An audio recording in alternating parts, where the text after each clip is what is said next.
Ketua Bidang Dakwah dan Ukhuwah Majelis Ulama Indonesia atau MUI, Khalil Nafis, menanggapi santai kabar Ketua MUI DKI Jakarta, Munahar Mukhtar, menjadi relawan pemenangan Anies Baswedan pada pemilu 2024. Diketahui, Munahar diangkat menjadi Dewan Pembina Barisan Pecinta dan Relawan Anies Baswedan alias Baperan pada akhir 2022.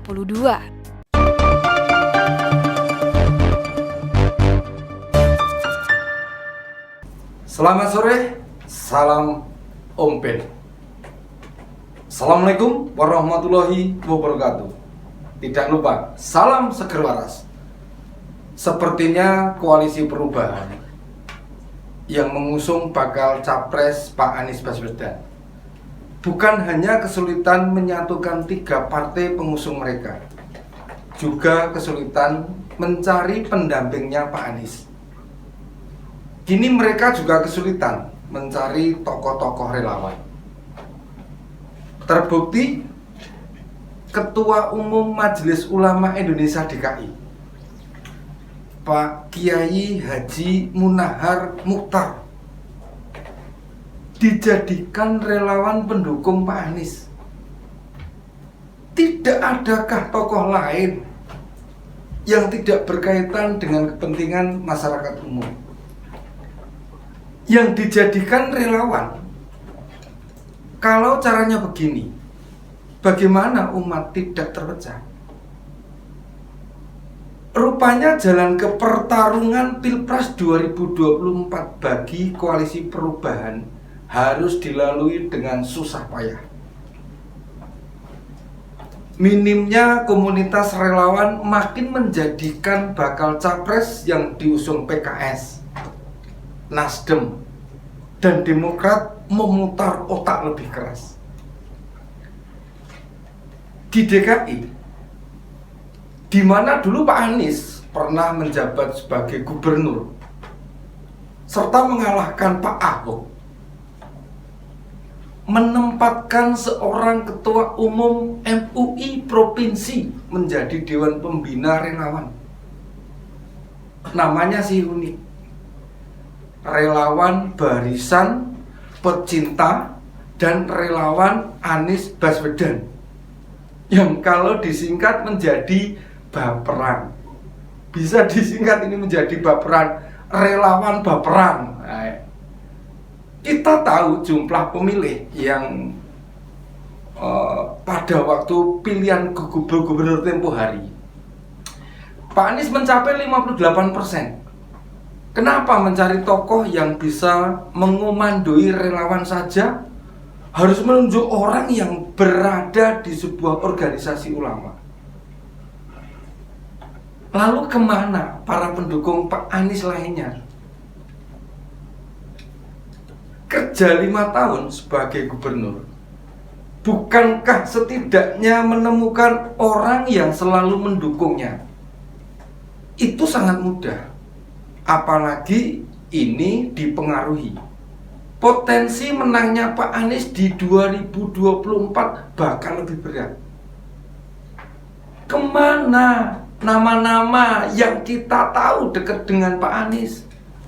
Sebut saja, ada Mas Ahmad Dhani, ada Ansufri Sambo, ada Hasan Haikal, ada Nani Deyang, ada Nino Warisman, ada Felix Xiao, nah, sulit sekali nih. Dan masih banyak lagi. Mereka bukan warga DKI. Lalu siapa sih tokoh publik yang warga DKI? Kiai Munahar sendiri dipilih sebagai Dewan Pembina Relawan sudah tahun lalu. Dan sangat disayangkan, sebagai tokoh umat menerima pinangan politisi. Memang memilih itu hak. Tetapi idealnya beliau paham, memegang jabatan ketua MUI DKI tidak sembarangan. Bisa dipastikan umat Islam di DKI tidak hanya memilih Pak Anies, malah bisa memilih kandidat yang lain. Artinya harus ada larangan pengurus di MUI masuk dalam tim pemenangan calon presiden. Kalau hanya staf di kantor, silahkan saja. Staf di kantor MUI dipersilahkan untuk mendukung siapa saja. Menjelang Pilpres 2024, MUI Pusat harus mengeluarkan edaran yang membatasi pengurus inti atau pengurus harian masuk pada pemenangan politik. Bukan hanya capres, caleg, bahkan jadi tim sukses pun bisa dinyatakan haram. Karena beliau memiliki kaki, yakni umat yang tidak bisa dipaksa-paksa untuk mereka. Bagaimana nasib umat tidak terpecah-pecah? Kalau panutan mereka masuk dalam tim pemenangan, kita setuju. Memilih itu hak. Tetapi hak itu hanya digunakan sewaktu hari H coblosan saja. Jangankan ormas Islam, ASN yang boleh mencoblos partai atau caleg, bahkan calon presiden yang mau mereka pilih saja dilarang condong ke capres tertentu. ASN itu harus netral. Nah, aturan netral ini saya rasa juga pas apabila diterapkan di dalam tokoh agama. Tokoh agama juga harus netral, maksudnya seperti itu. Kalau seorang ulama, apalagi menduduki jabatan di sebuah ormas Islam, semacam MUI, Muhammadiyah, NU, Perti, dan lainnya, tidak boleh menunjukkan keberpihakannya.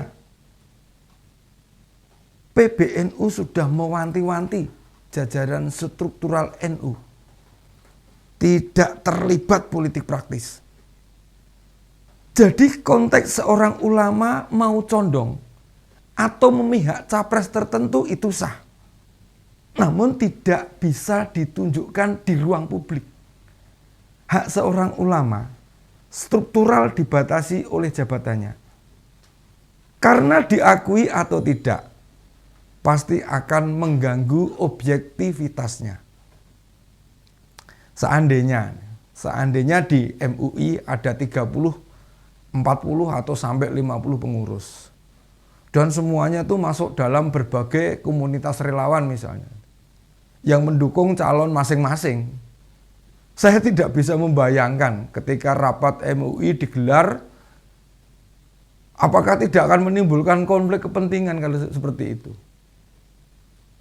Atau saat MUI diminta pertimbangan, pandangannya misalnya, muncul kasus politik yang berkaitan dengan agama, maka itu keputusannya akan berbenturan dengan pandangan pribadi. Lihat, pada tahun 2017, saat Pilgub DKI, ada pemasangan larangan untuk mensolatkan jenazah di masjid-masjid bagi pendukung Pak Ahok. Itu juga dibiarkan saja oleh MUI. Maukah yang begini dibiarkan saja? Mumpung masih ada waktu Pilpres masih lama. Idealnya MUI pusat perlu segera merumuskan, mengeluarkan kebijakan yang tegas, membatasi. Sekali lagi, ini bukan berarti melarang ulama condong ke capres tertentu. Justru pembatasan diberikan supaya umat tidak terpecah-pecah gitu. Membiarkan ulama masuk dalam barisan relawan, sama-sama membuka peluang perpecahan umat. Pak Kiai Munahar, apakah tidak melihat kemungkinan itu bisa terjadi?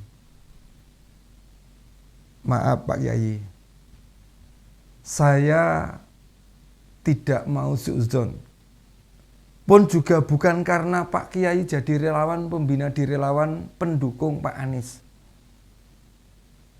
Kalau toh pun Bapak jadi pendukung Pak Prabowo, Pak Erick Thohir, bahkan Pak Ganjar Pranowo, saya tetap akan berbicara hal seperti ini, Pak.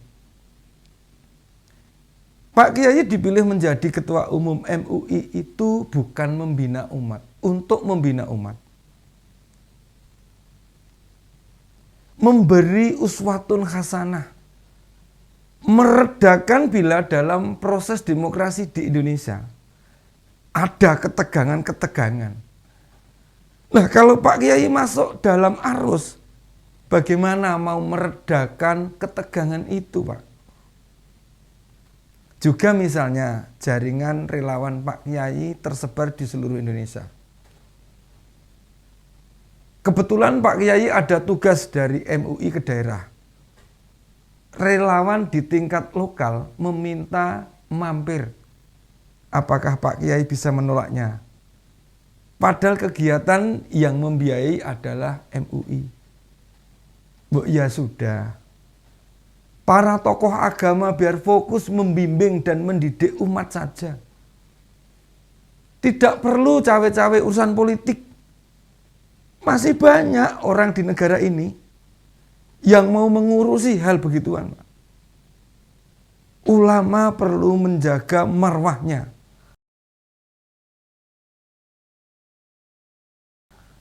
Tidak terkotori kepentingan-kepentingan sesaat. Kalau ketua MUI DKI saja bisa bergabung dengan relawan, apa nasibnya umat di daerah? Ketika MUI di berbagai wilayah ikutan bergabung dengan relawan yang ada di daerah mereka. Mau jadi apa bangsa ini? Kalau tokoh agama turut campur urusan politik, bukan berarti ulama dilarang bicara politik loh. Yang dimaksudkan di sini, tokoh agama harus mampu menjadi pengayom, peneduh, penyejuk masyarakat. Yang tensinya bisa saja naik gara-gara ketegangan politik. Relaksasi itu bisa jadi ranah tokoh agama. Bukan malah menjadi bagian pelaku politik. Kasihan umat Pak Kiai. Demikian opini Om Ben kali ini. Assalamualaikum warahmatullahi wabarakatuh.